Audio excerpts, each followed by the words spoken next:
Now that Joe is clearly expired, now that he's outlived his usefulness date, it's on to Kamala Harris. And the media, they got their marching orders late Sunday, and the 100-day honeymoon got started. Kamala Harris standing there as President of the United States, damn.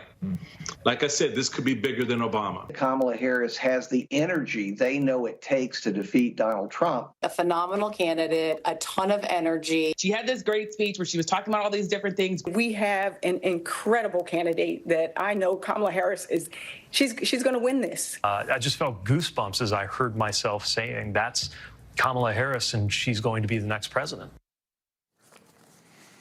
You can expect that for the next 15 weeks. Donald Trump is the threat to democracy. Donald Trump is the real problem. It'll be all Stormy Daniels and abortion and not Willie Brown and the border. Today, the White House literally put out a statement claiming that Kamala Harris was not the border czar.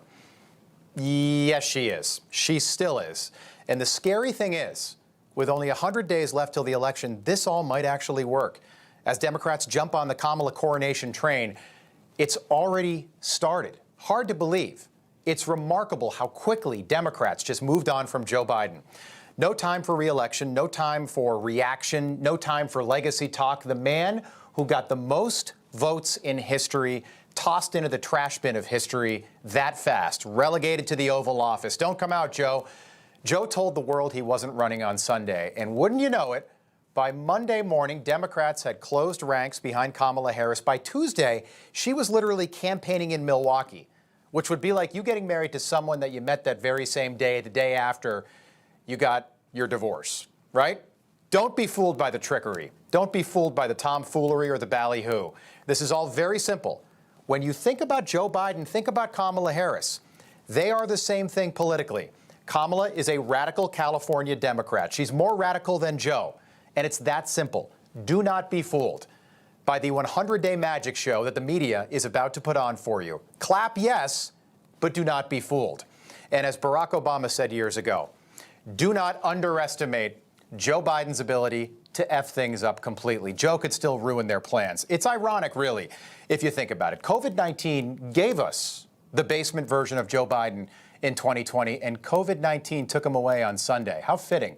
For the man who mandated everything when he took office, he just had that mandate ripped away by a tiny group of truly ruthless people, and we've never seen this before in our history. People of a certain age, people who lived through the 1960s, will remember when LBJ shocked the world in 1968 and suddenly dropped out of the presidential race. Take a listen.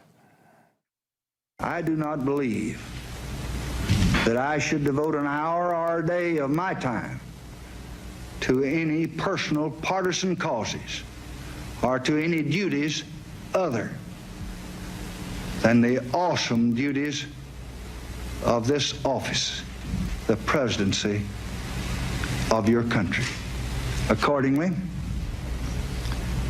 I shall not seek and I will not accept the nomination of my party for another term as your president. All right, people forget that he died less than 4 years later. In 1974, it was Richard Nixon who resigned from the presidency to avoid being impeached. That would have been hugely embarrassing for Nixon. Ford would go on to pardon Nixon, and that gave us Jimmy Carter in 1976, the worst Democratic president of the last century until, of course, Joe Biden came along, whose legacy is certainly intact, and the media has absolutely gotten that part right over the last 4 days. Joe Biden will go down as one of the worst presidents in American history, and it didn't have to be this way. It didn't have to be this way for Joe. This all could have been handled differently. This could have been done months ago.